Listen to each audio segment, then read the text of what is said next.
Welcome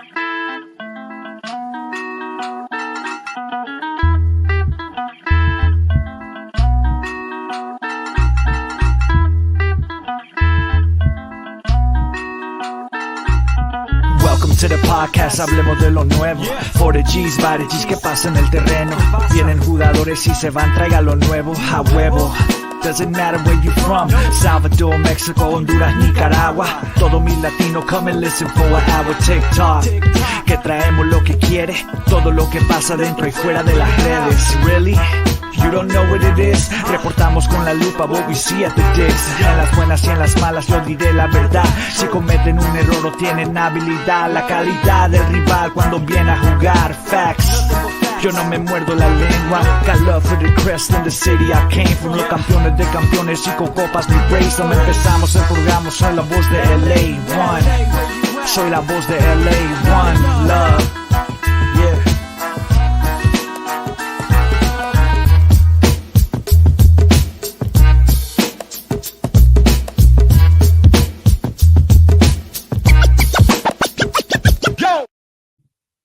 Hello, hola, and buenas to all you LA Galaxy fans out there in the world. I hope you are having a beautiful Thursday. Today, we're going to be reacting to the LA Galaxy's second straight win, a 3-1 home victory over FC Dallas in a midweek match on Wednesday, May 29th, which saw them extend their unbeaten run to 6 games and move to second in the Western Conference. As always, I'm one of your co-hosts, Rob Halon. You can find my written work at Extra Time, and you can find me online at El Escudero de LA. And as always, I bring back to you El Yerno Guapo, my co-host, the one and only Ride G and homie, Ananda Kirana. Papa, despierta. Come on, babe. Galaxy are in second place. That's right. I mean, I was up yesterday. My jet lag was still there yesterday because I got up. I even texted you like, hey, man, I'm watching this live because I cannot go back to sleep. Maybe it was the excitement. I don't know. But no, today, no, man. I mean, we're like you said, you were telling me backstage, like, hey, man, there's good vibes. There's a lot of, good vibes around this team right now. So you will be awake for this right when we jump in and talk to chat. So no, man, I'm feeling good, feeling really solid, just like that team performance. And I guess that's going to be my one word reaction. Just really solid from minute 0 to minute 90. And we've been talking about that, Rob. We've been asking for it. And I felt that way. I don't know. Again, maybe it was like the calm nature of watching the match at like 5 a.m. here in Spain. But no, really, really solid. I thought that was a pretty complete performance. And those are the performances that we've been asking for. So You and the deli we're watching it together all early in the morning. Deli was snoring it up, Snorlaxing it up in the morning. For you guys that don't know, Deli is the family dog in Spain. He's known as Deli for delincuente because he's a precocious lad. Amazing. But he's gorgeous, so I think it stands for delicioso because he's beautiful. That one. Yeah, man. But Deli love aside. Yeah, man, like I said, there's a lot of good vibes right now. People are all smiles. I mean, team's winning. I mean, that's awesome, right? But before we get into everything, go ahead and take care of the essentials here at the top. The essentials. Yeah, let's do some housekeeping, guys. And Rob and chat as well. While you guys while I'm doing this housekeeping, go ahead and put or think about your one-word match reactions. Rob, I'm gonna go back to you on this one after I get the housekeeping done here. But you guys can always follow me, block me, or stalk me at Ananda Galaxiana. And of course, you can find us on all the socials at La Cuna Galaxiana. Pretty simple tag there. And I mean, you guys found our YouTube and chat. You're coming back and hanging out with us. So thank you again. But if this is your first time, if you're listening to this on playback, well, welcome to the channel. If you do like what you're hearing, please do think about giving us that subscribe and hit that subscribe button so that you'll know when we come on live. You'll know when we have great guests on, etc. It's funny, like, because my wife gets like the notifications in Spanish, and it se pone no te pierdas la emisión, blah blah blah. And so no te lo pierdas. No te pierdas. No lo pierdas, no te Exactamente, pierdas, por gente. favor. No te pierdas este podcast. Muy humildemente le pedimos a todos allá que hagan subscribe a este canal. Lo apreciamos mucho. Eso Yes. es. So, And of course you guys, I don't know if we have our VP of likes are there, or prime ministers, but go ahead and hit that like button. Of course, if you guys like what you're hearing, and as Rob says, always put someone on and show them the good vibes and give them the love. But anyways, Rob, como siempre, antes de epa, olvidarme, buenos epa. días, tardes o noches y bienvenidos a otro capítulo de la Cuna Galaxiana. Again, Postrito. another double pod today. These games are coming thick and fast. We are in the middle of sort of not only silly season coming up in the transfer window and the transfer season, but silly season in terms of just the hustle and bustle of the MLS schedule, right? And we're in the middle of it, in the thick of it. But you know what? This team is handling it pretty well, I might say. Yeah, definitely in the thick of it all right now, and we haven't even gotten to the League's Cup, which is crazy. And you and I are feeling it right now because You we're and pulling double duty. Ah, you got me, son. That's one for me.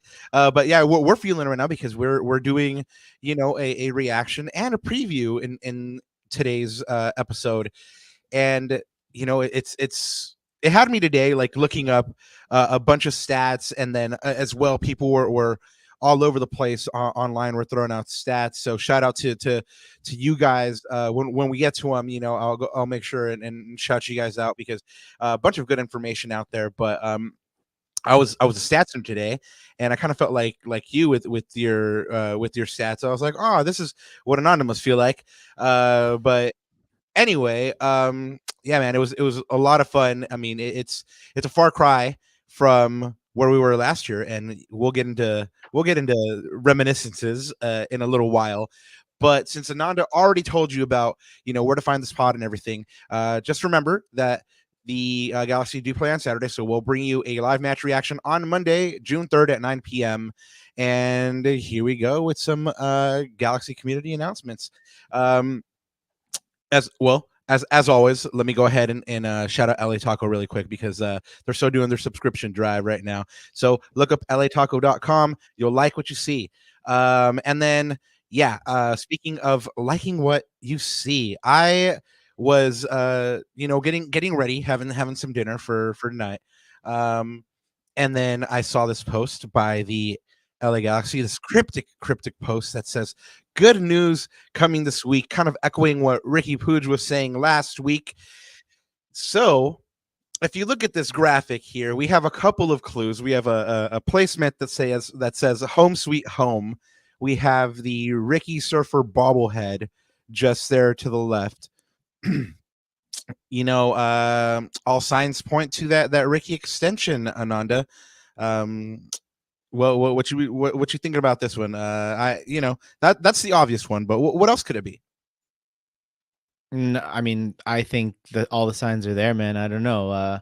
Celebrating his new hair, his new hairstyle, or getting even more blonde. Crazy enough, right? Now we know who his hairstylist is, by the way, and we'll get to that later. Yeah, But yeah, no, man. I Salon mean, Fagundes.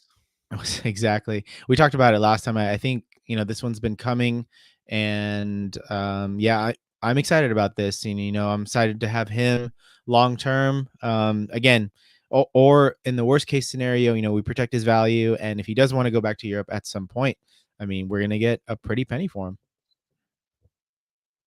Yeah, I it's good business all around. I'm digging it.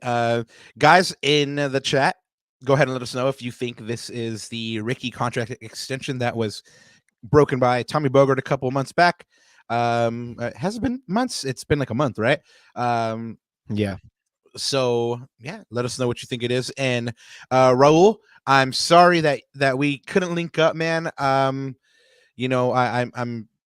bummed that you had to cut down on the Modelos and then you didn't find me. Word of the wise, never cut down on the Modelos. In fact, probably have more Modelos. But yeah, we'll link up for sure. I owe you stickers, fam. And speaking of stickers, go ahead and look Ananda and I up.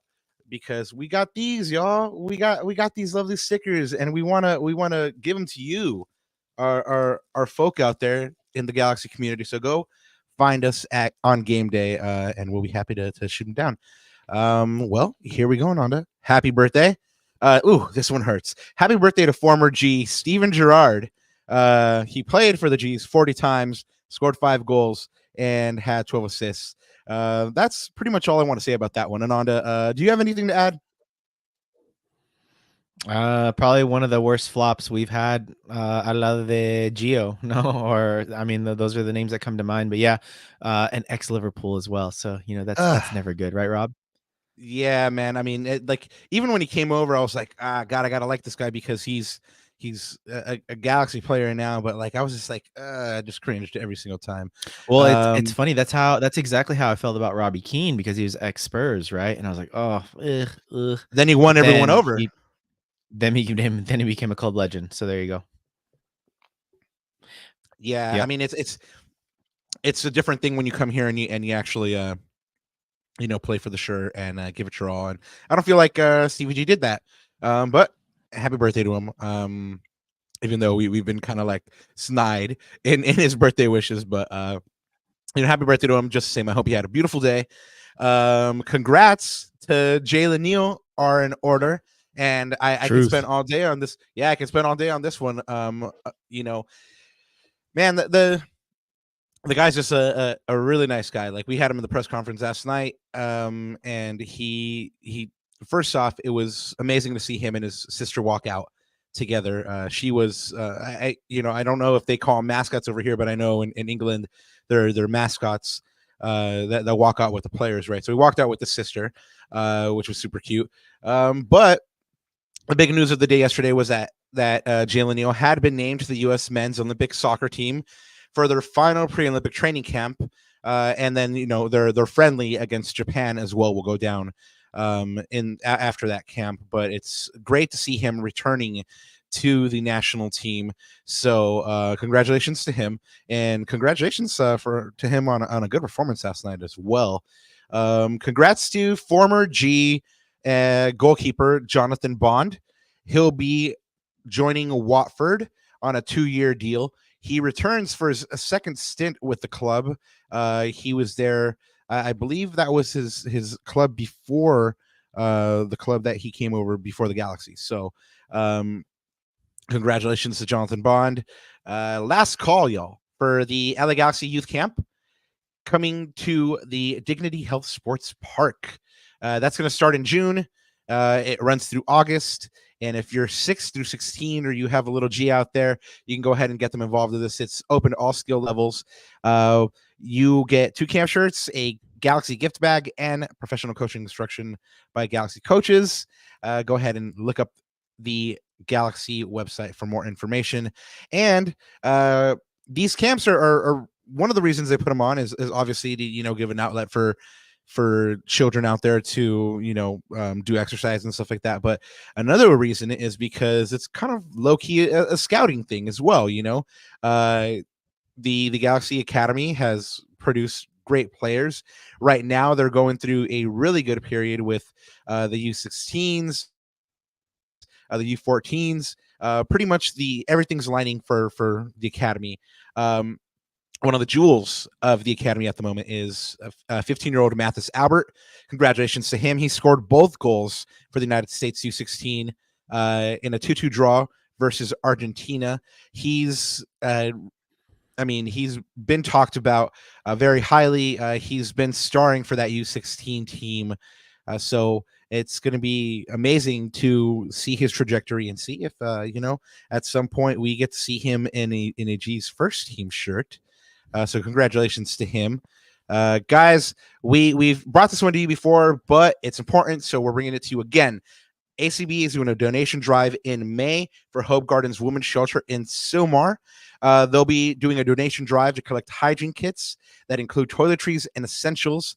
And Hope Garden, of course, is doing the good work of offering transitional housing to single women and children experiencing homelessness. Go ahead and hit up the ACB socials for more information on how you can donate. And as well, look up ACB socials for more information on their San Jose away trip. That'll be happening on June 29th, and it returns to the Digs on June 30th. This is the annual Stanford game against San Jose. That is pretty much a sellout every year. Well, this time you have a chance to go with ACB and make some beautiful memories. Go ahead and hit them up and find out how to get a game ticket and bus ride with them. Staying with supporter groups, Comets SC. We've already told you guys they have a memberships now available. Go ahead and hit them up. But they also have a Juneteenth event. If you want to go see what they're all about, that'll be happening on Saturday, June 15th at 3:30 p.m. It'll be a barbecue tailgate style. Ananda, are we cooking? Are we cooking something up for that? What's going down? Saturday, June 15th. Yeah, man. That sounds like a good time. Just gotta pass by, hit up the homie Matthew, and yeah, it should be good, dude. Hey, just no lie, but the homie Ananda the other day cooked up some ribs. Whoo, sun got down. So yeah, who knows, man? I may have to put in that request for those ribs for that Juneteenth tailgate. The secret recipe is go to Costco, folks. There you go. Look at this guy. Okay. I didn't know the chef brought in some help, some ghostwriters like Drake, huh? Yep, exactly. No, Costco. I mean, you know, man. Tu sabes. Yeah, Costco's got everything, man. Before we go any further, guys in the chat, we love y'all. Thank you so much for being here. Hello to Heck. Hello to Raul. Hello to Gary, Alex. Thank you guys so much for being here. Can't do without y'all. This will not be a sad fools therapy session. Vamos. It won't be. It's a happy fools therapy session where we get to come and talk about being happy about the Galaxy for once. Not for once. They've been doing their thing this year. Well, guys, we have a lot of talented G's out there, and they'll have a chance to enter their photos into Amor Eterno, a photo gallery created by LA Galaxy fans for LA Galaxy fans. I know a couple of you sad fools out there get down and take some pictures. Hey, fool, you a photographer, fool? Yes, I know some of you are. So go ahead and submit 3 photos by June 1st to be considered. You can do photos of games, players, your homies just getting down and singing, or Galaxy events. So go ahead and hit up the link in the bio there on the graphic. Is it on the bottom of the graphic? No, we'll bring you that link, guys. It is not on the bottom of the graphic. Emergency.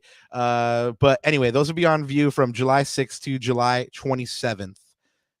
Hey, Tony, what up, man? Welcome. Guys, G's Run LA is we've already told you, they're doing their 5K. We'll tell you more about that in a sec if you haven't heard it. But they're doing a bike ride/run with the G Cycling Club on June 8th at Boulevard Grassa Pub in Compton. They're meeting up at 7:30 a.m. and they're leaving at 8 a.m. and they're saying sharp. So I know a lot of you fools like to be late, myself included. So be there at 8 a.m. sharp or you'll be left behind.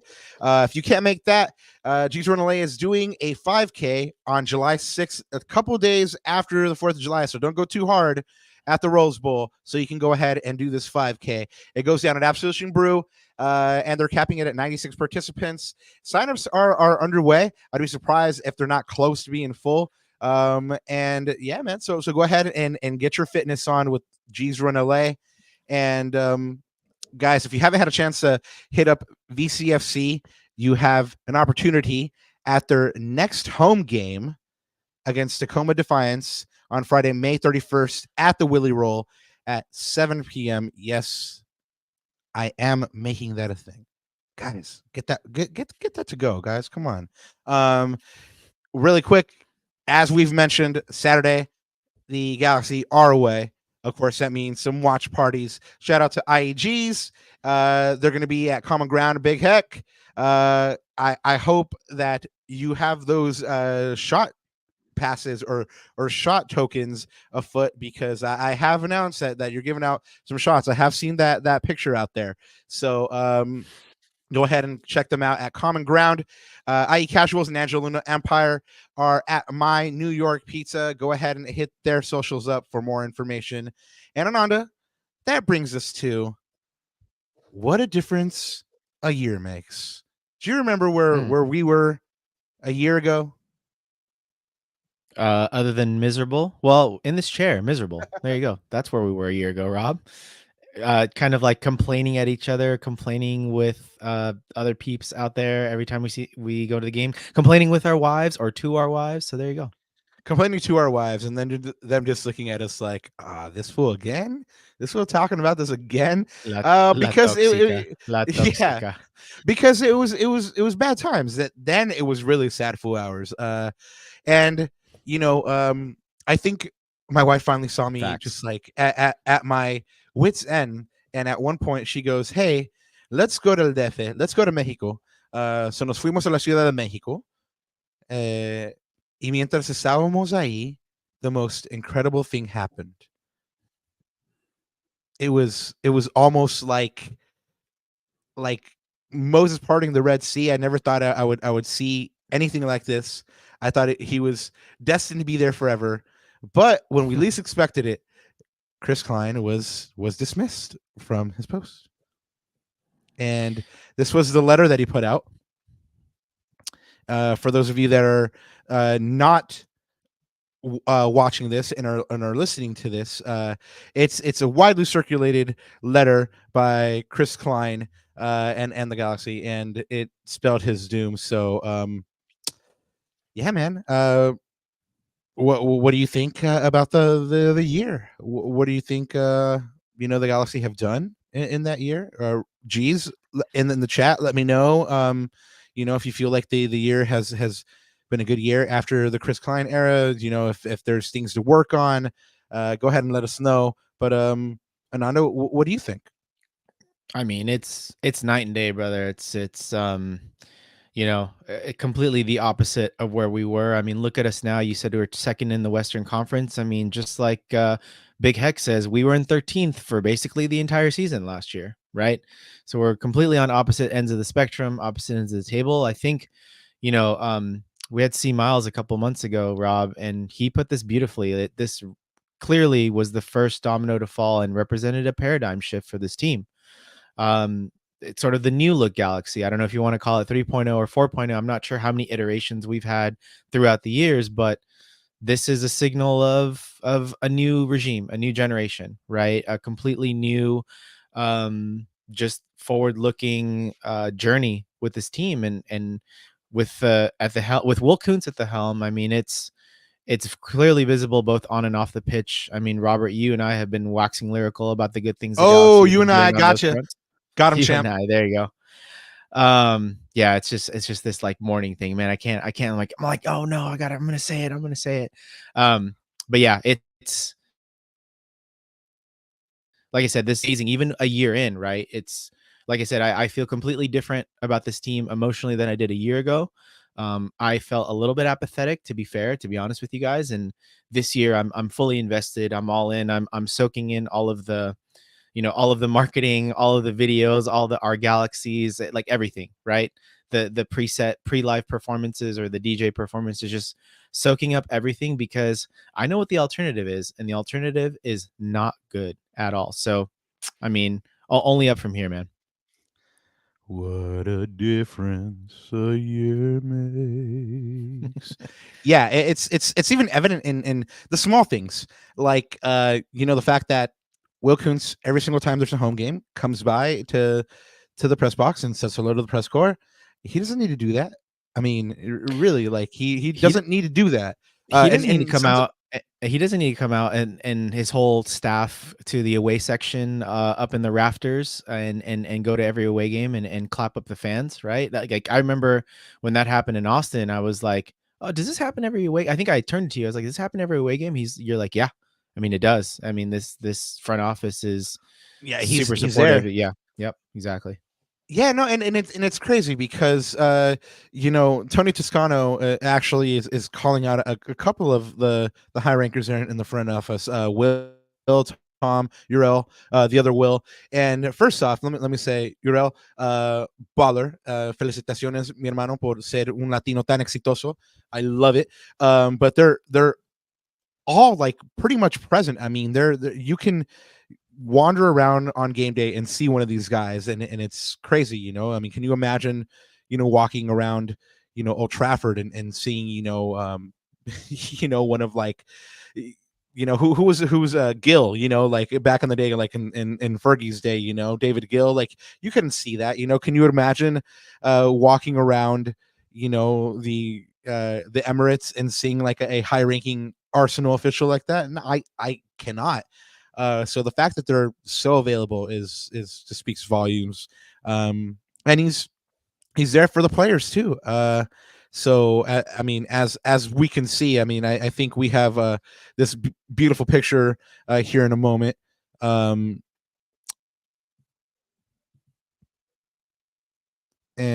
no, not that one. I think you went backwards. Which one? This one? Yeah, there we go. Yeah. Yeah, so I love that Will's always hanging out with the players as well, giving them like a direct line to him, and you know, if they need anything, if they're comfortable. I just love the culture. I saw some commentary today as well that this actually feels like a team that's a family. That in years past you would get players say that and it was like, yeah, whatever, bro. A family doesn't, you know, not play for each other and stuff like that. But I think you're seeing that this year, and you're seeing, you know, Will Kuntz right there in the thick of it, flashing up those 3 points, and I gotta say that I love it. So anyway, go ahead and give us your thoughts on the first year of the Will Kuntz era, guys. Long may he reign. I mean, he's somebody said out there, he done miracles on me. So far, so good. All I can say is that I love it so far. And still standing invitation, Will, to come on this show. I know I've gotten a verbal commit from you, but someday we got to make it actually happen. So anyway, let's get into some game. Let's do it. So chat, I don't know if y'all gave us your one word reactions. I know I haven't given mine yet. So Ananda, can you refresh on what yours was? Mine was solid. Mm. They did us a solid, Rob. Yeah, okay. I can't think of any other word to express this. I'm just going to say professional.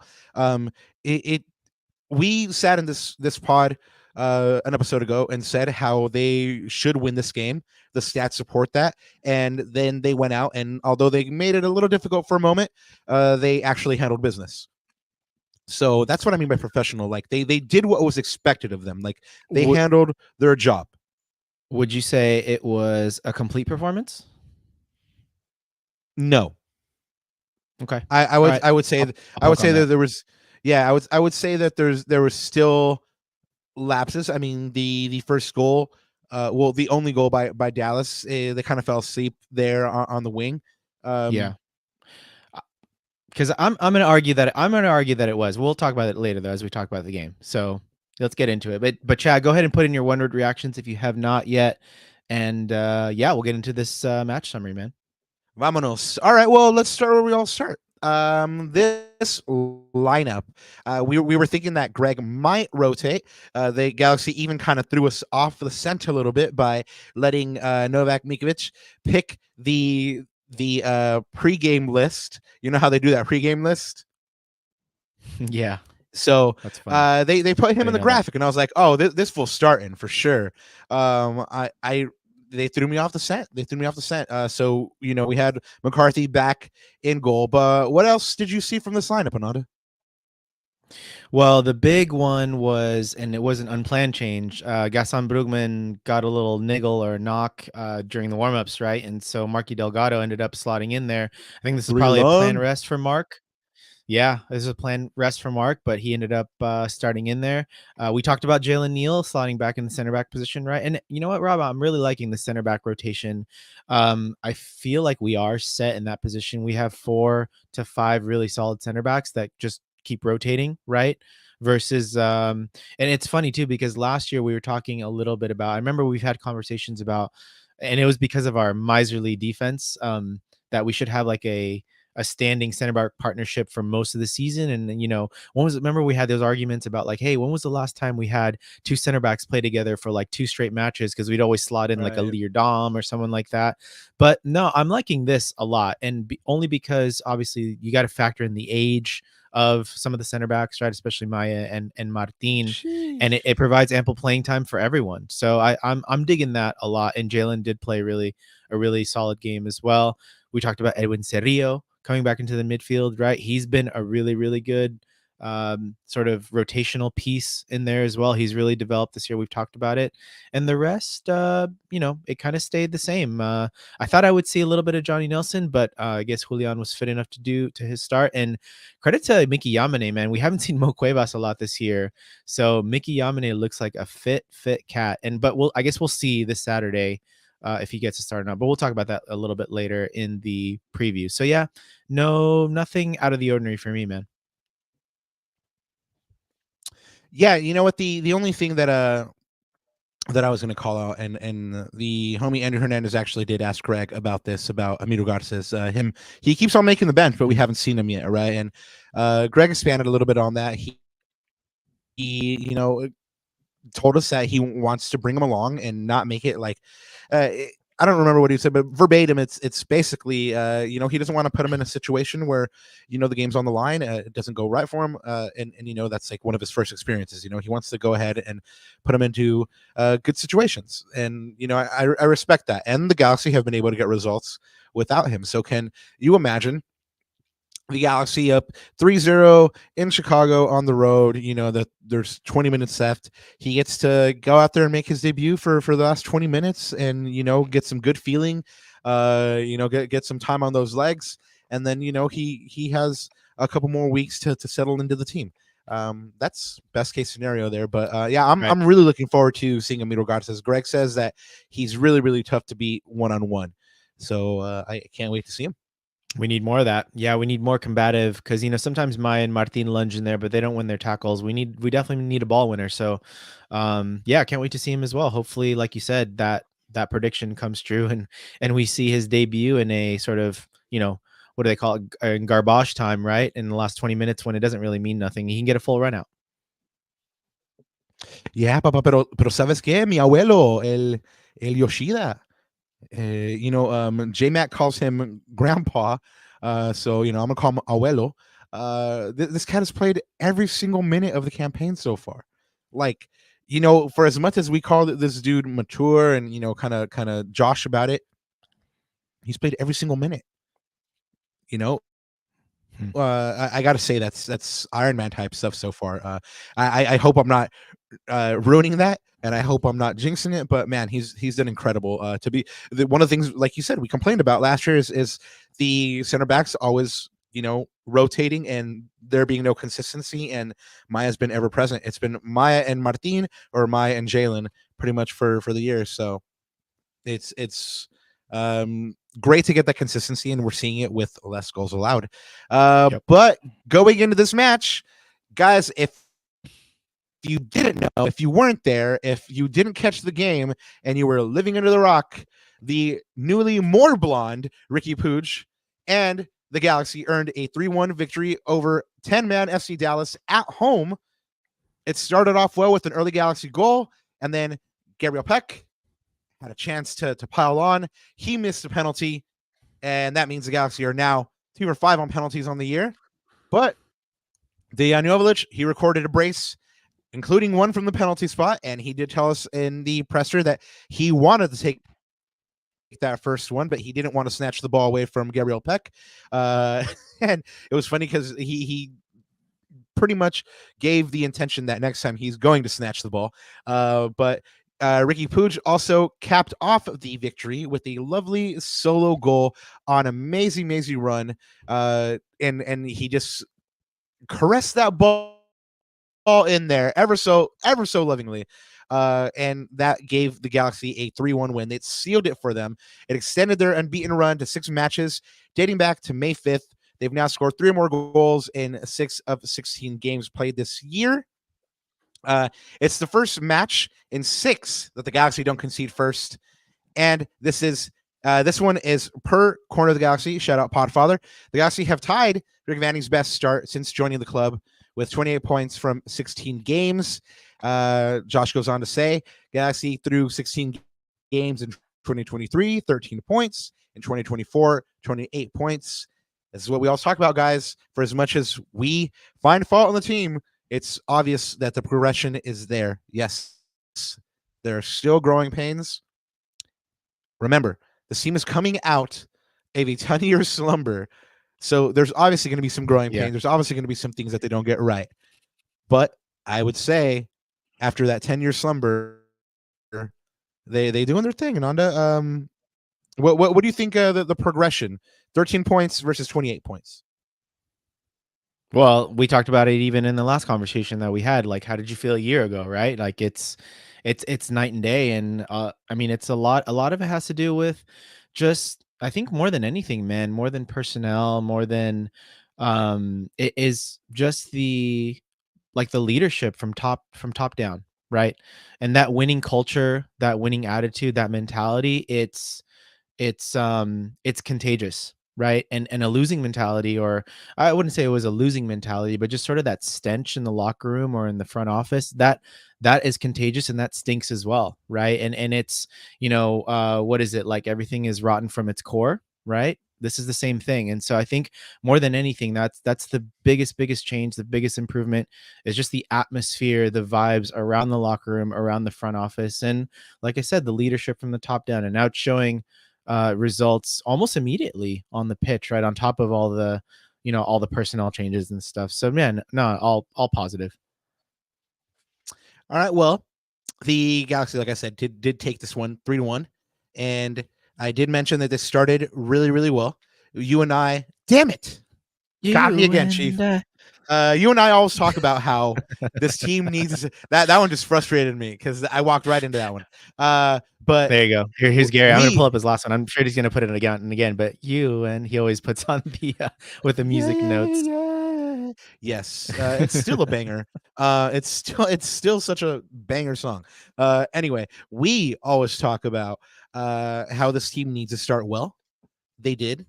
We got everything we wanted out of them. They started well. 4th minute, Dejan Joveljic gets the ball from Gabriel Peck. He tucks it away. Easy peasy. 1-0, 4th minute. At that point, you think the Galaxy is going to cruise, except Patrickson Delgado, who fellow Equa.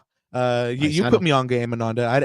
I didn't know this one. Apparently, he's from Independiente del Valle in Ecuador.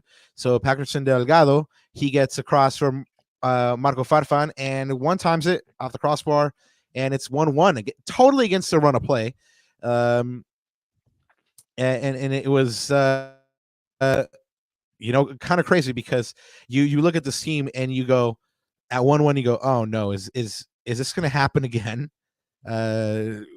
First thoughts, Ananda, when they, because I know you were watching this one, even though it was really, really early in Spain. First thoughts when Delgado scored.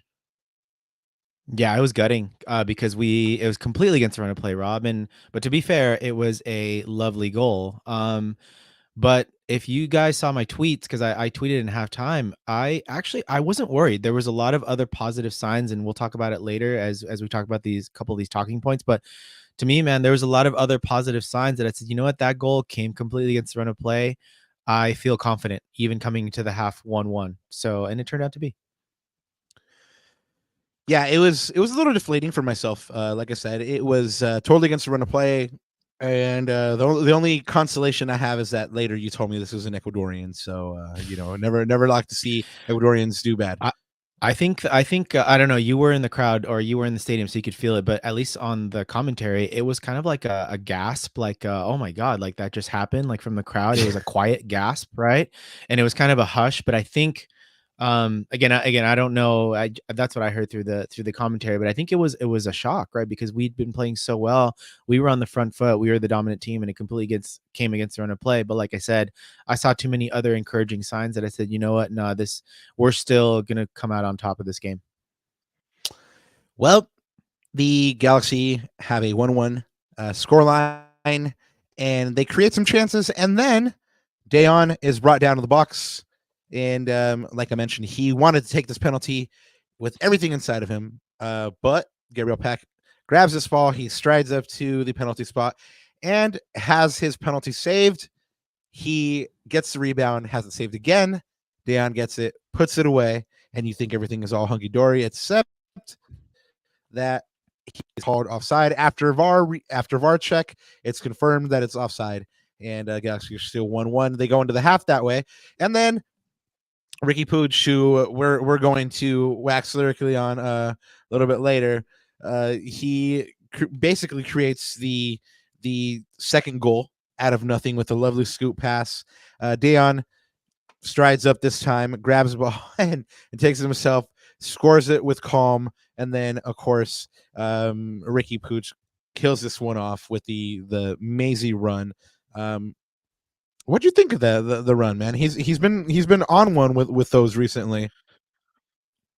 I mean, typical Riqui, right? When he puts on the afterburners, I mean, it's crazy. I think Greg talked a little bit about this post match, but to have a guy that runs quicker with the ball than without it is kind of ridiculous. I mean, his dribble, he's such a speedy dribbler. There was a defender that tried to cut him off and almost like clothesline him, but I guess he thought better because he probably would have gotten a red, or at least I don't know if the guy had a second yellow. But I mean, you can't, once he's at full acceleration, you can't, it's hard to hit him, right? You have to kind of wall him into 3-4 players and kind of direct him to where you want to go defensively. But yeah, it's just again, amazingly talented player. Hopefully, we get some good news about him this week. Yes, for sure. Well, guys, go ahead and start getting your defending the badge winners in there, because we will get to that, and Riqui is one of your candidates here. But before we get there, Ananda, go ahead and hit us with some match stats. Yes, sir. Okay, so match stats. So again, I'll narrate for the audio listeners, but for you guys on YouTube and everyone on playback, Rob, when I looked at the stats post match, I mean, this showed me that this was a pretty dominant performance by the LA Galaxy. Maybe you didn't think it was a complete performance, but not only from what I saw in the eye test, but from the stats, to me, it was pretty complete. It was very, for me, reminiscent to the 3-1 in San Jose early in the season. It was very similar to that performance, and the stats show it, right? 58% possession to 42% LA Galaxy. Rob, 3.68 expected goals to FC Dallas's 0.51. It's funny because when I heard our former guest, Joe Titino, I was listening to his, I always listen to his match recaps, and when he talked about expected goals, it's funny. He was run through the stat, and he's like, this is a stat that I really don't pay much attention to, but the LA Galaxy were dominant in this, so it was pretty funny. So shout out Joe if you are listening. Oh man, it was lovely to have him. I hope that he thought of us when he said that. Yeah, so funny. Yeah, I saw him in the stadium the other night, and man, he's all so nice, man. So gracious. There's a reason I rep him. The angel on my shoulder. Y'all know. But anyway, again, go ahead. 3-1 scoreline. I mean, expected goals kind of show that, right? 25 total shots to FC Dallas's 7, Rob. 11 of ours on target versus only 5 for FC Dallas. And big chances. Rob, we had 6 big chances in this game. FC Dallas had 0. And in fact, we missed 4 of our big chances. One of them is the penalty, of course. And then we missed some other few ones as well. Again, passing, not a surprise. An LA Galaxy dominant performance, 620 completed passes versus 435 completed passes. 17 fouls committed for Dallas because they had no other way of stopping us, I guess, versus LA Galaxy's 9, and then 6 corners to 2. And man, we could have scored on a couple of those corners, right? Maya had some really good positions. I saw someone comment, can't remember where I saw it, but Maya, the staple of Maya being that target man in a set piece, that has some legs to it. I think we've got to see that pattern repeat itself. I think we can be more dangerous off of set pieces, especially with Maya as the target. So yeah, again, this is why I'm saying that for me it was a complete.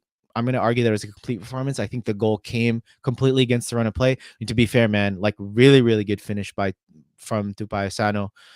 Side foot sort of opened up the foot there, and just McCarthy ain't stopping that one. So yeah, I thought it was a really good performance, and to me the stats proved it.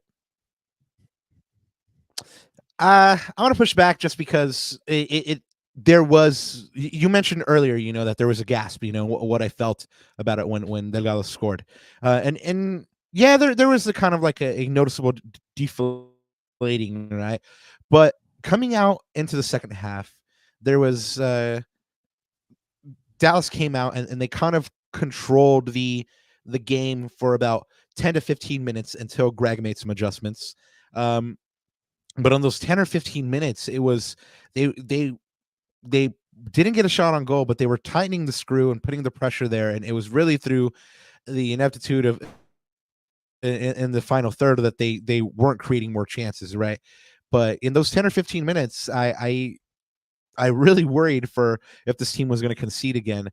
Fortunately, they were able to weather that storm, and so I'll give them a 75-minute performance.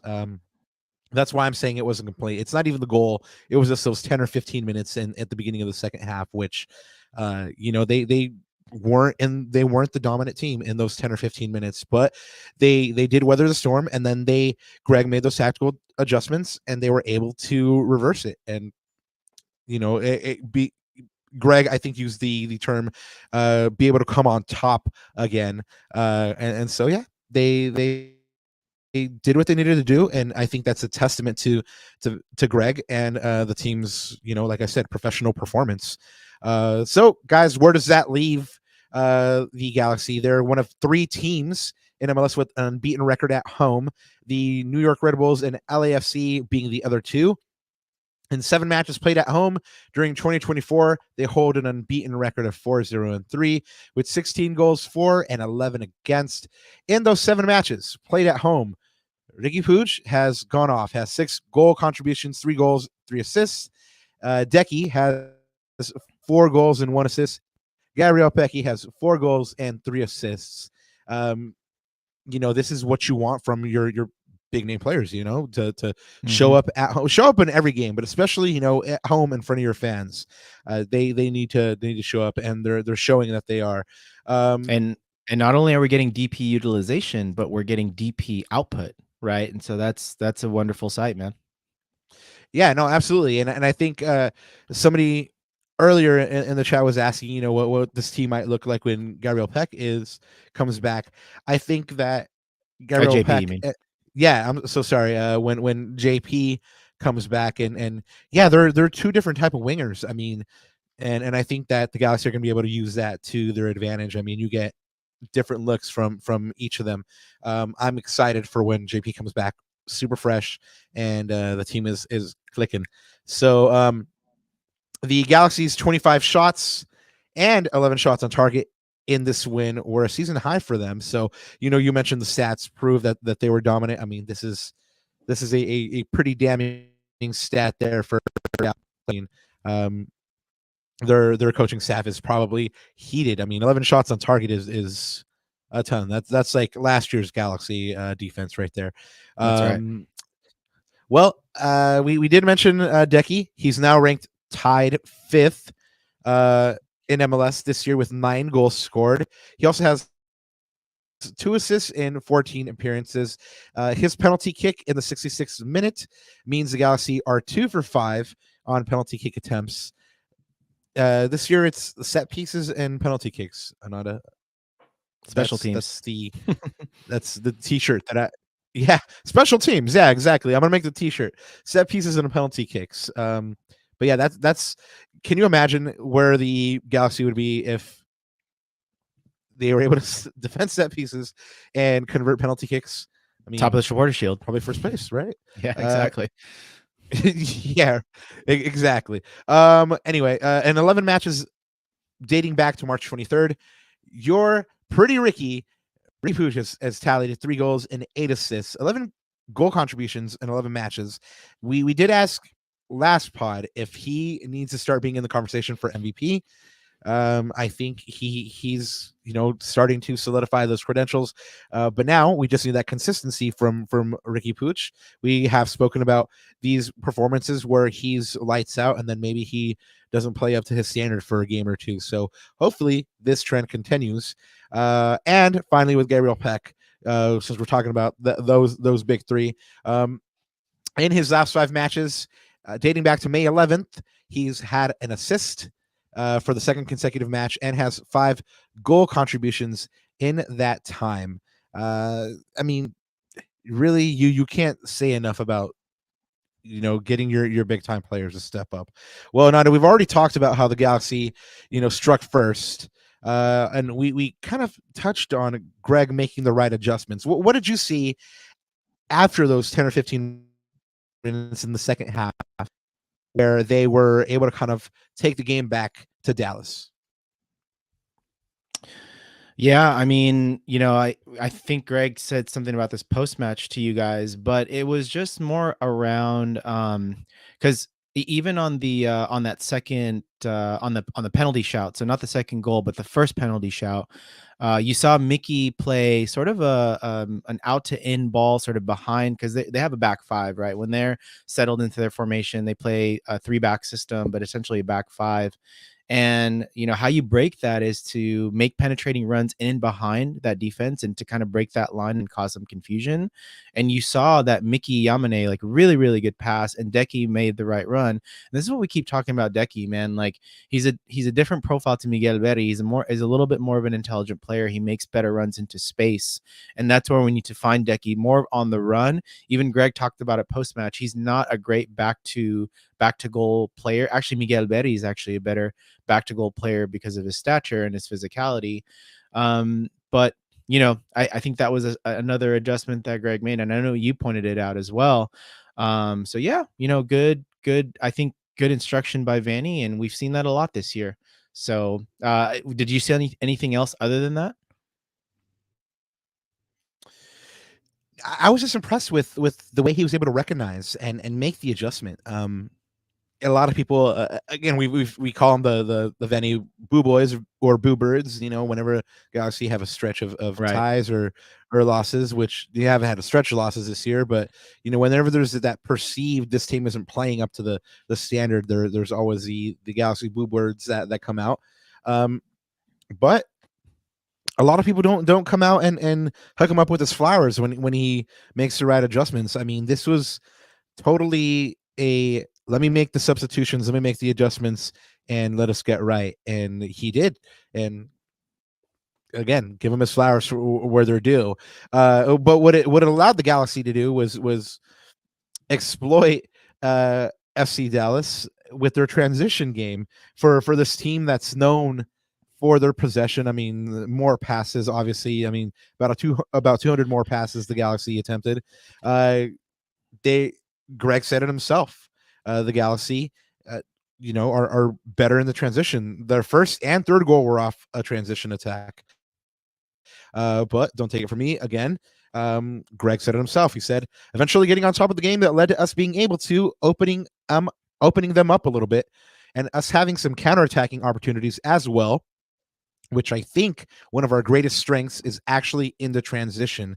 And I would agree. I mean, you have a cat like Riqui Puig driving that train and going at you full throttle, and then you have right now Diego Fagundes and Gabriel Pecky. But then when you have JP back and you have all 3 of those guys running at you, there's no reason this team shouldn't be able to score bunches. I mean, it's for all the possession. It's funny that they're more dangerous in transition.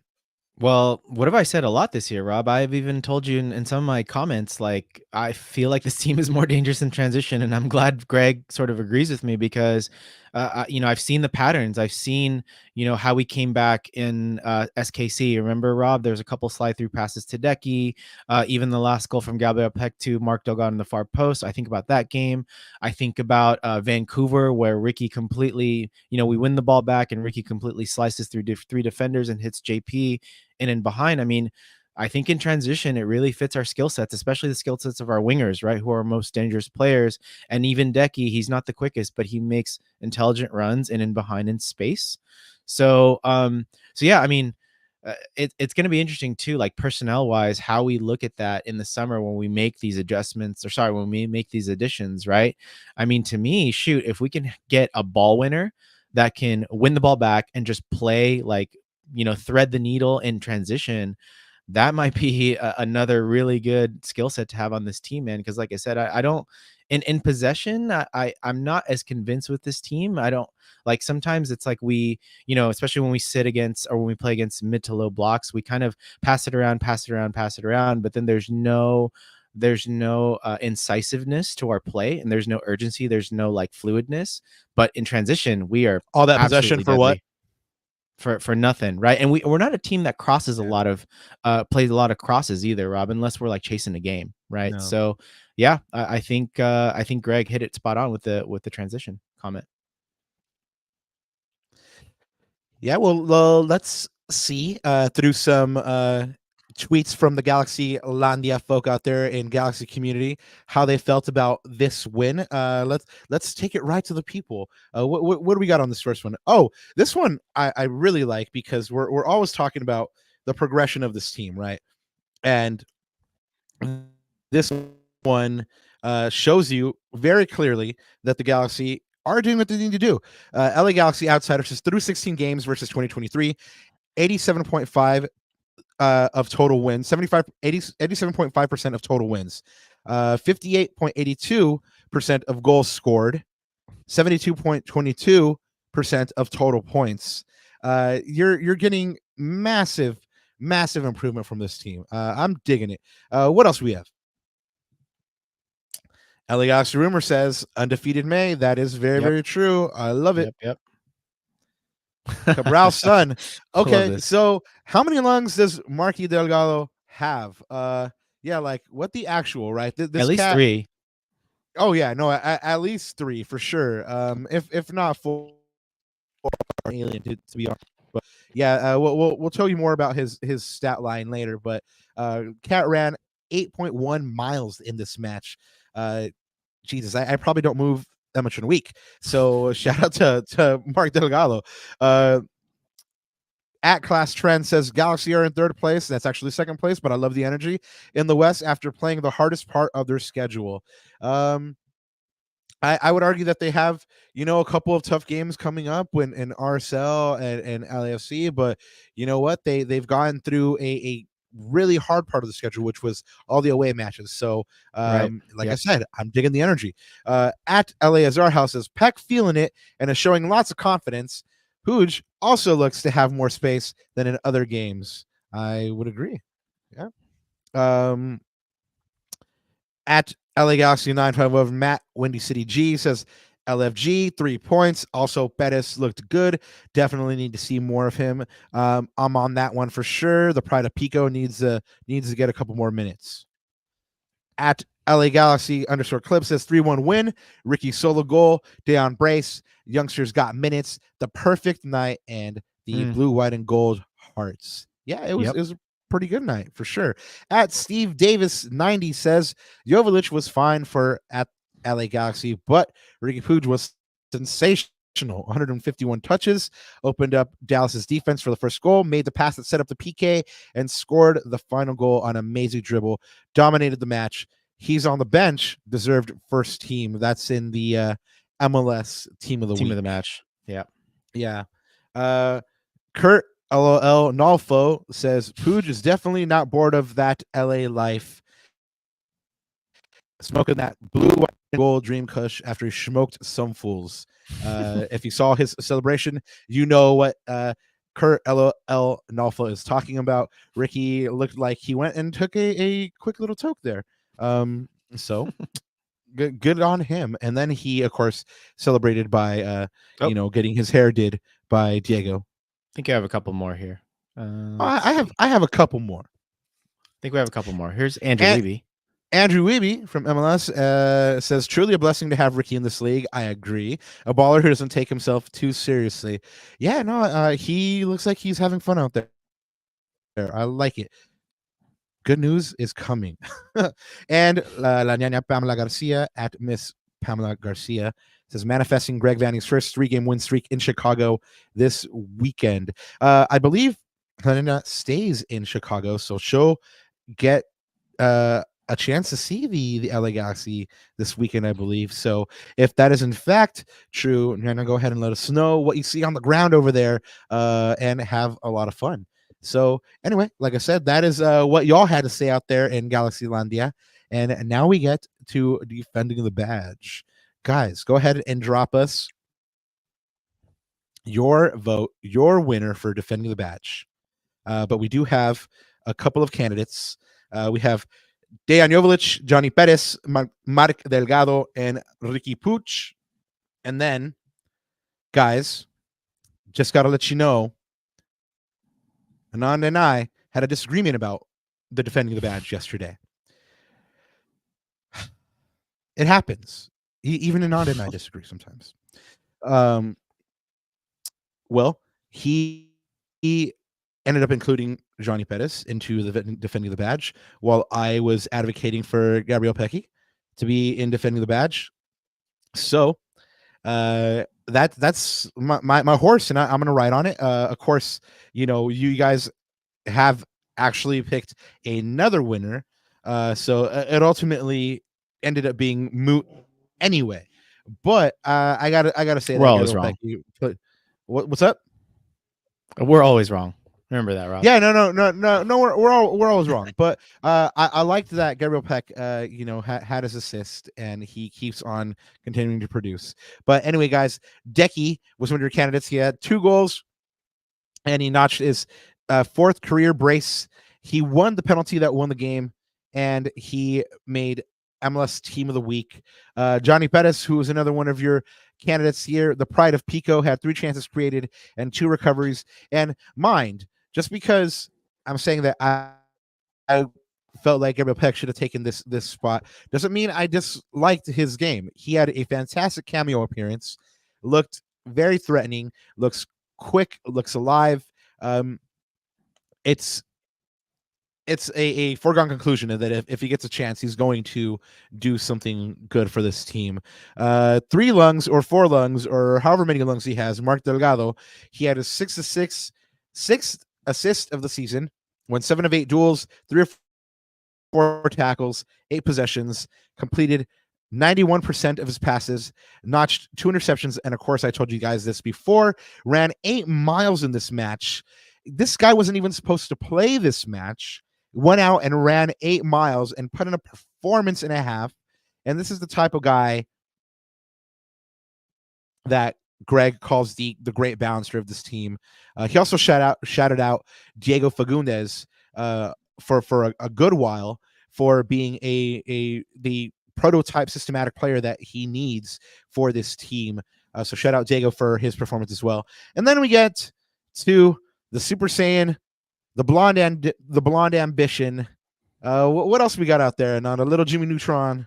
The Prince who was promised. Yeah, I mean, Mr. Take Your Girl. I mean, man, Riqui Puig. What are you gonna say about this guy, man? I mean, well, I'll let you talk about him, man, because he is your family after all. He is, your wifey's cousin. I mean, we've waxed lyrical about him pretty much all show. I mean, he's putting in his MVP credentials for sure. I mean, he's a guy that just changes. He takes the game by the scruff of the neck. He's the straw that serves the drink, right? Shout out Matt Pollard. He's going to go. We've always said it, right? The LA Galaxy are going to go as far as Riqui Puig takes them, along with the other DPs. So yeah, it's such a vital cog to this wheel. And like I said, the good news, hopefully it's really good news. And he cements his Galaxy-dom for another couple of years. Can you imagine Riqui Puig signs that contract? This team rattles off 2 or 3 cups. I mean, That's and I, that's well, that's you bring up a really good point, and that is the one criticism constructively that I will have of Riqui is let's see if he has the character to take this team to win silverware, right? And that's gonna be what he's judged on now because talent wise, it's undeniable. But let's see if he can lead this team to get silverware. funny aside, I was leaving the digs last night after the press conference, and by the time I get out, there's not a lot of people around. In fact, it usually looks like a ghost town by the time we get out. But it was great because on the way to my car, I passed a group of 4Gs, and they were all still drinking, parking lot pimping. Shout out. One of them was kind of tipsy, and this fool was like, "No, he's gonna sign a new one. I'm telling you." And I've already told him when I met him, "Sign it, fool. We'll make you a statue. We'll make you a legend." I was like, "Oh, he drunk." But yes, I agree with the overall sentiment. He can stay here and do something big, and I hope that he does. If it's a contract extension and he stays and he wins a couple cups, why not build him a statue? But if it's just a contract extension, for that leverage in negotiations, that works too because that's going to bring some money into the coffers. But yeah, Riqui Puig, he did his thing. Of course, he capped it off with that beautiful solo goal. Besides that goal, he had 2 chances created. He had 4 or 5 long passes completed, won 8 of 13 duels, 7 ground duels. I mean, this guy is not big, and he's getting in there and winning duels. I love it. 4 recoveries. He earned 4 fouls and completed 2 dribbles in the win. And he made the MLS Team of the Week bench. The bench. I think he got snubbed. Julian Auda also made the bench. So anyway, congratulations to Riqui Puig. But we have to choose a winner. But before we do, Ananda, who is your pick? Yeah, I'm gonna go with Decky, man, because what do we ask our number 9s to do? Score goals, right? And he did. He stepped up and buried that penalty and with confidence, right? And it's funny, man. Coming into this year, you and I, there we go, 2 for 2, Rob. We've had our doubts. Got him, champ. We've had our doubts as Galaxy fans, right, about Decky, and we knew that there was going to be a lot of pressure put on him. He is almost at double-digit goals, Rob. It's crazy, right? I think he's at double-digit goal involvements with an assist to make it 10 goal involvements, and he's been very, very good this year. And he is giving me at least confidence that, you know what, I'm gonna ride with Decky as our starting number 9 because he's showing output-wise that he's ready for the challenge. And then in this game, he stepped up to the plate. I called from a couple days ago or a couple matches ago. I thought he was going to be the key player, the danger man for the LA Galaxy. It didn't happen that particular game, but I'm glad he showed up on this one. And because his goals are much needed, man. If especially in those tougher games against top opposition, if the other guys like JP and Peck and Riqui are going to get the attention, it's Decky that's going to be the recipient of and the beneficiary of that. So Decky all day for me. I don't disagree. I mean, for as great as Ricky's performance was, yeah, it's got to be Decky. I mean, you pay the man to score the goals, and he did. He strode up to the penalty with confidence. He said, "Let me take this ball. I have the spirit of Raquinho in me, and I'm going to score this." And he did, man. He tucked it away, and he completed his brace, and that's exactly what you need from this man. We're going to ride him as the goals that he scores in the playoffs and hopefully beyond. But yeah, I got to pick that one as well. And Galaxy fans picked Dejan as well, overwhelmingly as the winner here. So congratulations to Dejan Joveljic. I believe that's his second win, Ananda. It's his first, man. Surprisingly. No, de verdad? That's first? Yeah. It's his first. Yep. Crazy. That's nutty considering all the goals he scored. By the way, Gary, yes, put me down for a big gulp as well. Make sure to use your 7-Eleven app. You'll get points. There you go. Yeah. Oh, you didn't know about that one, man? Come on. Put you on, dude. You get free big ups and stuff like that. It's awesome. Anyway. Yeah, we're all in agreement. Decky gets defending the badge. It's his first one. Congratulations to him. The bishop, the chess master, and the Galaxy goal scorer extraordinaire. He gets a brace, and the Galaxy get the win. But Galaxy's week is not done. Unfortunately, they have some more coming up after Dallas, which was last night. The Galaxy is on the road again. They will be traveling to Chicago on Friday. They'll be hitting they'll be facing off against Chicago on Saturday, June 1st at 5:30 p.m. Of course, we'll bring you a Chicago match reaction on Monday, June 3rd at 9 p.m. So let's look at the next Galaxy opponent and see where this 3-1 win left the Galaxy in the standings. After 16 matches, they're 7-2-7 on 28 points. Second place in the Western Conference, fourth in the Supporter Shield after Miami surprise loss to Atlanta. They're 6 points back from Miami now with the game in hand over the leaders. They improved their points per game average to 1.75. And this is one of the ones that I love bringing you. It took them 24 games last year to get to 28 points. We've already shown you that progression. No need to beat that horse. And like Big Heck said last year, it was pretty much 13th place or bust. But at this point last year, the Galaxy was actually in last place. So, whenever there's a bottom, there's always an even bigger bottom, as evidenced by the Galaxy's last place at this point last year. Chicago is kind of looking like the Galaxy was last year. They have a 2-8-6 record, 15 goals for, 28 goals against, Ananda. 15th in the East on 12 points or 0.75 points per game. Their last match was a 1-1 draw against Orlando City at home. That goal was scored by Hugo Coopers. One win in the last 10 games for this team. And after losing 4 straight, they've brought a little bit of sunshine back in their life with 2 ties. But they have not kept a clean sheet in 6 matches. All signs point to a Galaxy victory, right, Ananda? Yeah, and we'll talk about it in the stats and everything. But all signs point to victory. But of course, it's on the road, so we can't take that for granted. Trap game. What you gonna do? Yes, match day 17 brings you LA versus Chicago. It'll be the 56th all-time meeting across all competitions between the two teams. LA leads the series 26-20-9 against Chicago. They hold a 23-15-8 record in league play. In 23 all-time regular season road matches played against the Fire, they hold a 10-9-4 record. Last time these two teams played at Chicago, they played to a scoreless draw, and that was on April 16th, 2022. Their last away win over Chicago was a 1-0 win on August 14th, 2018. I was actually there, Ananda. That was a goal by Zlatan. It was the only goal of the day. And that was actually the day that I met our good friend, Christian Conway. So, yeah. Nice. Shout out to him, and all the Lacuna Galaxiana friends of the pod. Yes. So, guys, the Galaxy is unbeaten in its last 8 road matches against the Fire.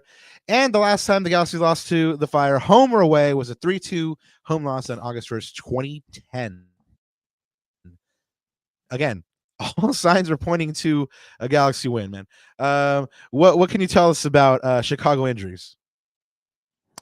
Well, I'm going to pull it up on the screen. It's up on the screen there. So, man, old friend Chase Gasper looks like he is out, as well as Tobias Salquist. But of course, we know from the LA Galaxy side, JP is going to be out till after this 2-week break. So yeah, I don't think there's any major injuries on the Chicago front, man. But this is not a good Chicago team, and when we pull up the stats, I'm going to show you guys why. But this is definitely a winnable game, and these are some of the same things we were talking about when we were facing FC Dallas. So, yeah, you did mention JP. We know he's out. He'll probably be out till after the break. Greg did say he was questionable. I would say if you don't need him, don't. I mean, it doesn't. No shade to Chicago, but on paper, it doesn't look like the Galaxy need to bring JP back for this one. However, Gaston Brugman, you mentioned at the top of the show, was a late scratch from the match against Dallas, which is why Mark Delgado had to step in. But we did ask Greg about that post-match. He said that Gaston was dealing with some nerve irritation, and it was on the knee he had surgery on, so they didn't want to risk him. So, it'll be touch and go there with Gaston. I mean, another one that if you don't need to risk him for this one, don't. I mean, also, I know you were trying to give Mark Delgado a break last game, and you weren't able to. Maybe an opportunity to see someone like, Daniel Aguirre or Edwin Cerillo, Daniel Aguirre. Who knows? But it gives Greg an opportunity to rotate a little bit, or do you see him rotating a little bit? What do you see him doing with this lineup?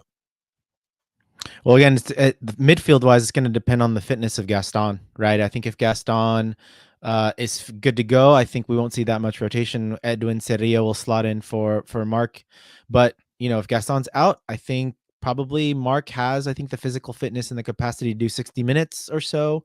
And like you said, hopefully we put this game away early so that we can bring in kids like a Johnny Perez, like a Daniel Aguirre, give Miguel Berry a run out, right? And remember, I think Greg has a little bit more leeway in the fact that we have a 2-week break after this. So, if guys are on the red line physically, I think we can take a little bit more of a chance knowing that we have 2 weeks of recovery ahead of us, right?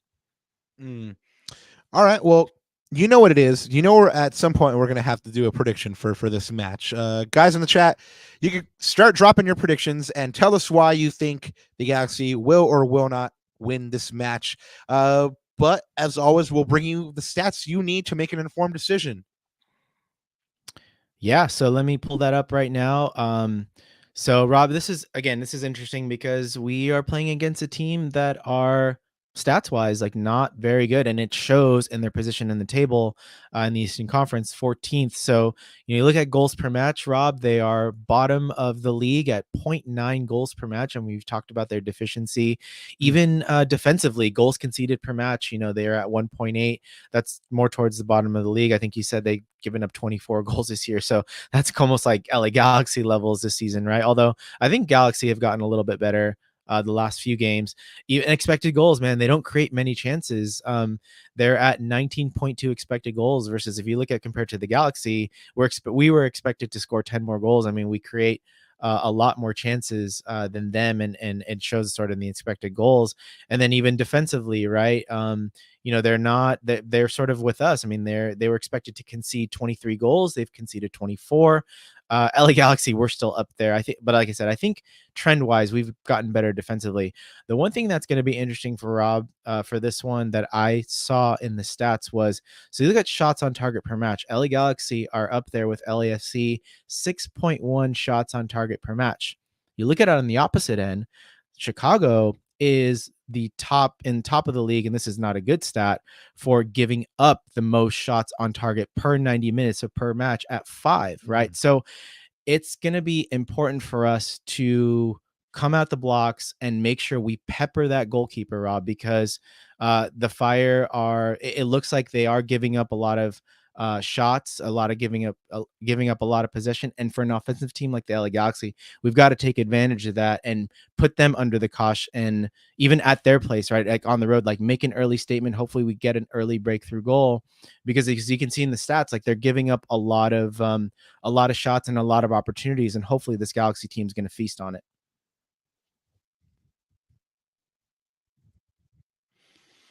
Yeah, hopefully they do. You're right. They have been great defensively, and it's interesting because their goalkeeper Chris Brady is actually touted as being like a goalkeeping promise, right? But his defense has just been leaving him out to dry. I mean, you can't give up that many goals, and you have a chance to win, obviously. But they, have have a couple of big DP signings over there, and Jordan Shaqiri, and Hugo Cupiers is doing what he needs to do, but Shaqiri is yeah. Gary Cambron says Shakira. Yes, absolutely.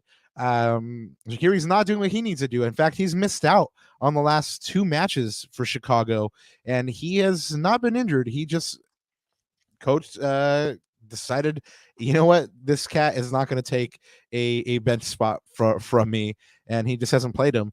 It'll be interesting to see if he gets some game time against the Galaxy.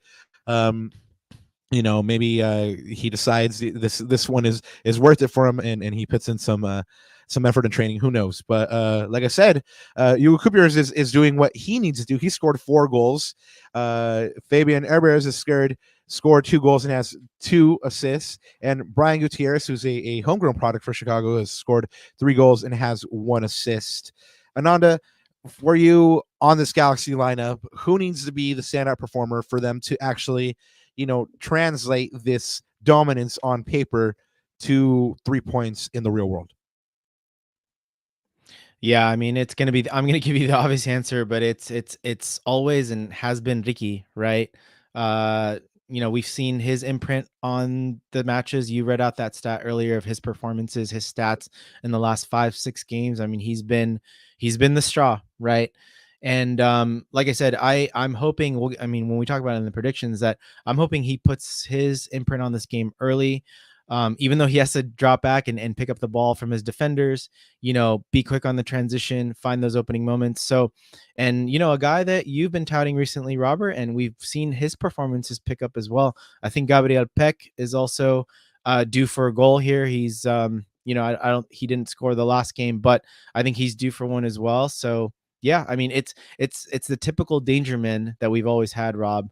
They're going to be vitally important, especially against the team that like the stats show they give up a lot of opportunities, right? Well, guys, before we get to predictions, let's look at some betting odds for those of you that do that kind of thing. Brought to you by all the Las Vegas peoples. Bet responsibly. So DraftKings, guys, I just flashed it on the screen, has the line right now. Chicago Fire at plus 125. That's a 44% chance, which is not high for a home team, Rob. And LA Galaxy is actually not that far behind at plus 180. And bookies are giving us a 37% chance. So that's really, really high for a road team. And then the draw, they're giving us at a plus 260. So that's about 20%.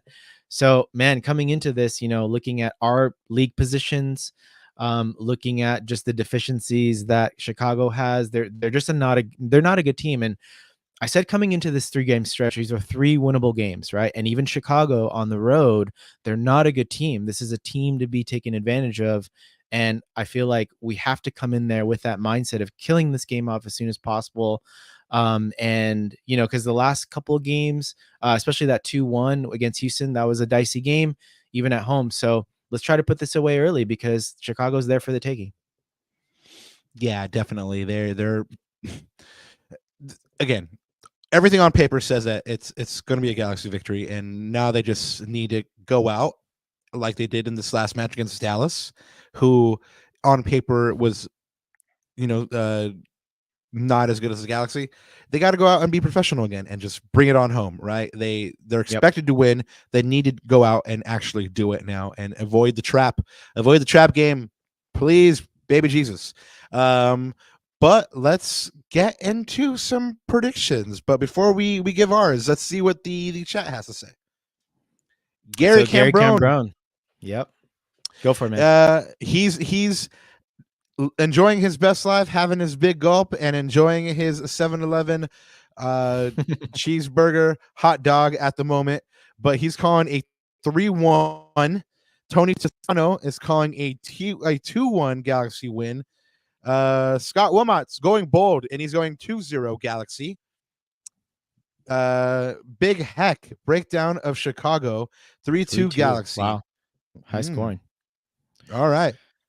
Well, Ananda, I went first last time. Te toca. Did you? Okay. Well, I am Yeah. actually going to go with what Scott Wilmot is saying. We are going to get a clean sheet, Robert, and I'm going with a 2-0 Galaxy win. It's funny because if you would have asked me this maybe before the last match, I probably would have said like a really, really tight, like 2-1, 1-0, just be based off of the rotation, based off of like the 3 games in a week stretch, right? But one of the things that we haven't talked about this show, and I think this is a good time to bring it up, is I'm very surprised pleasantly about the depth of this squad, right? If you look at it on paper, you've got Fagundes as the 4th attacker, you've got Cerrillo as your 4th midfielder, and you have these young kids that are giving really, really good, solid cameo performances. And even Miguel Berry as a 2nd striker or coming off the bench. I've said this a million times, and I actually heard Hammer say it today on Corner of the Galaxy, and he agrees with me. Miguel Berry is fine off the bench. Actually, he gives you a little something off the bench. He throws his body around. As a starter, I'm not a fan, but as a bench player, he's perfectly suitable and perfectly fine. So again, looking at the depth of this Galaxy team now, going into, busy parts of the schedule like we have, I'm a lot more confident. And this is why I'm going with the 2-0 win. I think, like we said, Chicago's there for the taking, but I think our depth is going to carry us through into this 2-week break. And man, give Vanney his first 3-game winning streak, Papa. Yeah, I don't want to say that the team has led on, that they're thinking about it, but they've pretty much acknowledged that it's it's at least out in the zeitgeist there for the team. You mentioned Miguel Berry, and I want to touch on something that the Podfather actually tweeted yesterday. He said that Riqui doesn't score that 3rd goal if Miguel Berry doesn't make the run that he makes to open up space for him. And it's absolutely right. When you were, I mean, if you were there, you saw Miguel Berry make the very obvious effort to keep up with them. And Miguel Berry's not fast, but he was, made the effort to keep up with Riqui and hit the overlap so that when Riqui was winding up to do his thing, he had the space to do so. So credit to him. He gives you work off the bench. So for all the I wouldn't even say hey, for all the shtick that he gets, he's doing work, man. He's doing his job, and he allows Riqui to get that goal. You're calling it 2-0. I called it 3-0 last match. It didn't happen. It was a 3-1, but I'm calling it again. I'm calling it 3-0. They're creating a bunch of chances. I think they'll take their chances even more so. So I'm thinking a 3-0 is where it's going to be. Robert Palacios agrees with you, though. He says a 2-0 for sure. I'll take a 2-0. I'll take a 3-0. I just take want a win. Points. I'll take a win. Yeah. Exactly. Yep. Yeah, and give this poor man Gregorio his first 3-game win streak, please, for the love of baby Jesus. Raquinho implores you. Rob, do you think that if Vanney gets his, do you think it's like some voodoo or hex right around this team, around Vanney? Do you think that with Vanney's 3-game winning streak, that's going to signal something, like really, really prosperous or good things to come, especially with Vanney? And maybe, I feel like it's this thing that's been over his shoulder, over his head. It's like this cloud over his head, right? And I don't know. I think it might be a turning point, meaning like, we're going to see sort of the best of this team after that. It's almost like that mental hurdle. Like, we haven't had a 3-game winning streak under this coach, but hey, this would be big, man. Yeah, no, you get these first 3, then you have SKC that goes to the Galaxy on the 15th of June. They haven't looked great either. Of course, the Galaxy always has trouble against SKC, but they should be able to take care of them at home. Then they face a pretty decent NYCFC team on Juneteenth. But by that point, you're rolling on 4 wins. You're at home midweek. You haven't had to make the cross-country travel. You should be able to pick up another one. But then on the 22nd, you have a tough match with the Galaxy traveling to RSL. And if you can be riding a 5-game win streak when you do so, then that's the best way to go into RSL. So yeah, I mean, they have, a stretch against them, which isn't difficult, but it's pivotal. So let's hope they do pick up this win against Chicago and they get that first 3-game win streak. Guys, after Chicago, the Galaxy have a 2-week break.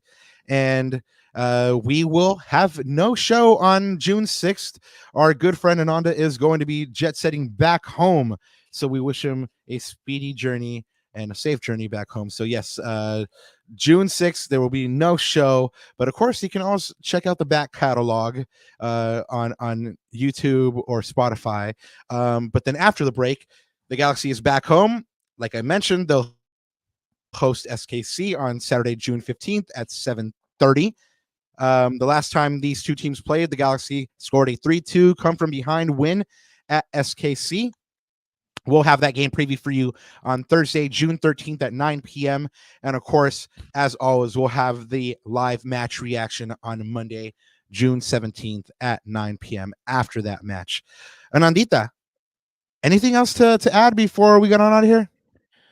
Well, I always give the last word to chat, and I saw a really interesting comment by XPH, executive producer. So shout out, man. XPH. And he's calling, by the way, he's saying a boring 0-0 tie, just to get that in there. So we'll see her. But he says to think that with 2 more wins, pick your result, Galaxy could be in first place with a nice cushion ahead of second place. Yeah, I mean, we talked about it earlier, right? And it's crazy again, sort of night and day, the performances and the results that this team is getting. But I will say this, Herb. There were a lot of points that we also rescued. Remember the stat that we laid out the last episode was with how many points this Galaxy, I think 10 points from losing positions this year. Right. So if I look at it the other way, Herb, like to think about it with, 2 less draws or 2 less whatever, right? It could go the other way too, but I think point still is well taken. We're doing phenomenally well, and hopefully this continues. And we talked about, I think 50 points is the playoff threshold. I mean, we're well on our way to that. And like I said, I think now, especially if we get results, if we pick up results, especially before Leagues Cup or at least before that RSL game, I think we're going to truly cement ourselves as sort of the top 4 seed in the West, and that's where we want to be coming into the playoffs. Absolutely, and the fact that we're only 8 points off of the entirety of our points total from last year, crazy, in a good position, and 1 match before the midpoint of the year right now. So you go to Chicago, you get that win, right? And then you go into the break happy and feeling good. So we always talk about those springboards. This could be the springboard, the 3-game win streak for Greg Vanney. But we want to thank you guys, as always, for hanging out with us today on another episode of Lacuna Galaxiana. If you're here, it's because you found us on youtube.com/@Lacuna Galaxiana. Go ahead and show some love and put someone on this pod. Go ahead and have them subscribe. And you know what? As always, let us know what you're enjoying about the show. Let us know what you want to see some more of. Do you want to see us talking about a dedicated Riquinho section of the pod? Go ahead and let us know. I will gladly do it. Anyway, guys, before we get on out of here, I want to remind you, we do have a live match reaction for the Chicago match on Monday, June 3rd at 9 p.m. And I think there is only one thing left to say besides thank you guys all for being here again. Corazoncitos para ustedes. Here we go. G